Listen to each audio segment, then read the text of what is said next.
बिस्मिल्लाहिर्रहमानिर्रहीम अस्सलाम वालेकुम। यहाँ पर हम बहुत ही मज़ेदार और आसान तरीके के साथ गाजर का हलवा बनाएंगे। 1 किलो गाजर कद्दूकस करके कढ़ाई में डाल लेंगे और हस्बे ज़ायक़ा इसमें चीनी डाल देंगे। पानी नहीं डालना क्योंकि गाजर अपना पानी खुद रिलीज़ कर देती हैं और इसको इसी के पानी में पकाएंगे और इसको अच्छी तरह से मिक्स करके चूल्हे पे ढक कर रख देंगे। अब यहाँ पर एक कढ़ाई ले लेंगे और उसमें आधा किलो दूध डाल देंगे।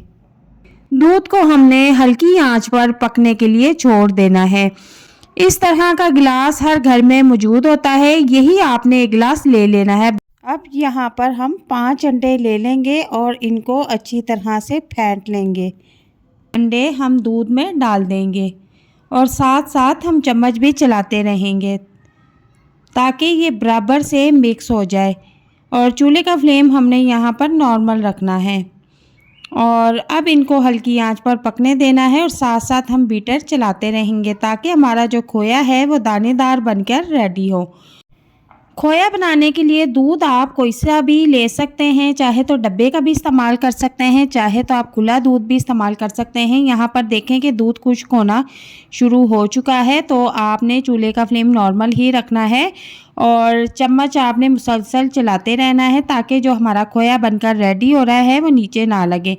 अब इस स्टेज पे आपने क्या करना है कि देसी घी या घर का कोई सादा घी है तो वो इसमें 1 चम्मच डाल देंगे और इसको अच्छी तरह से मिक्स करके भूनना शुरू कर देंगे।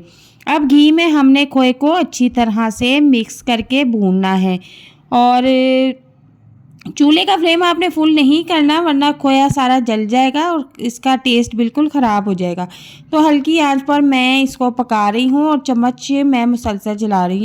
अब 1 कप सूखा दूध इसमें शामिल कर देंगे। अगर आप चाहते हैं कि आपका खोया बिल्कुल बाज़ारी टेस्ट हो तो आप इसमें 1 कप खुश्क दूध का शामिल कर दें। खुश्क दूध आप किसी भी कंपनी का ले सकते हैं, मैंने इसमें एवरीडे का इस्तेमाल किया था और इसका टेस्ट बहुत अच्छा आता है। खोया ऐसे महसूस होता है जैसे बिल्कुल बाज़ार से लेकर आए हैं और इसकी कंसिस्टेंसी भी कुछ अच्छी हो जाती है। आप चाहे तो इसको स्किप कर दें और अब यहाँ पर हम इसको मज़ीद गाढ़ा कर लेंगे और आप इसको बना के लंबे अरसे तक भी महफूज करके रख सकते हैं।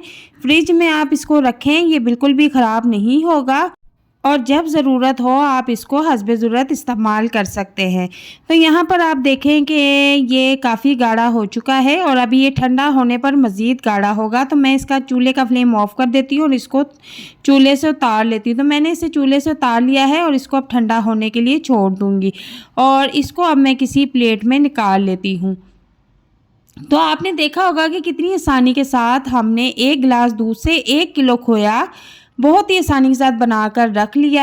अब गाजरों को चेक कर लेते हैं, इसका कवर हटाएंगे और इसका जितना भी पानी था वो सारा खुश्क हो चुका है और थोड़ा बहुत जो पानी नज़र आ रहा है उसे भी हम खुश्क कर लेंगे। और अब मैं इसमें इलायची के 4 से 5 दाने ऐड कर दूंगी, बहुत ही टेस्टी इसका जायका हो जाता है।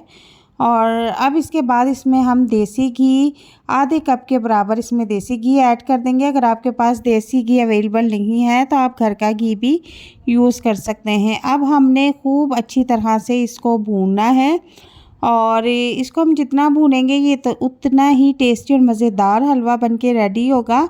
चूल्हे का फ्लेम मैंने नॉर्मल रखा हुआ है और भूनते हुए तकरीबन 10 से 12 मिनट हो चुके हैं और जो हमने घर में खोया रेडी किया था वो इसमें अब डाल देंगे। आधा खोया मैं अभी इसमें ऐड करूँगी और इसको अच्छी तरह से मैं भून लूँगी और आधा खोया हम बाद में ऐड करेंगे।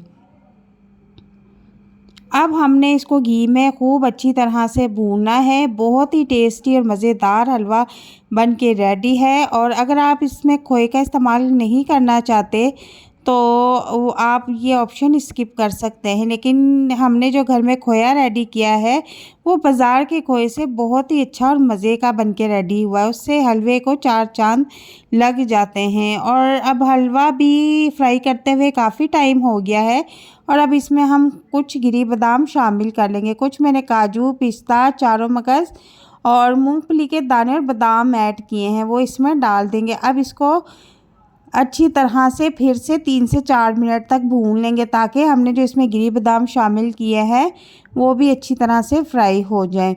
और इसी दौरान अब हमने इसको टेस्ट कर लेना है कि इसमें जो हमने शुगर ऐड की है वो बिल्कुल परफेक्ट है या नहीं। और हमारा मज़ेदार गाजर का हलवा बनके रेडी है। और यकीन करें पहली बार बनाने वाले भी इसे बहुत आसानी के साथ बना सकते हैं। उम्मीद करती हूँ कि आज की रेसिपी आपको बहुत पसंद आएगी। और अगर रेसिपी पसंद आती है तो मुझे कमेंट बॉक्स में लाजमी बताइएगा। मिलते हैं नेक्स्ट वीडियो में एक नई और मज़ेदार रेसिपी के साथ। अल्लाह हाफिज़।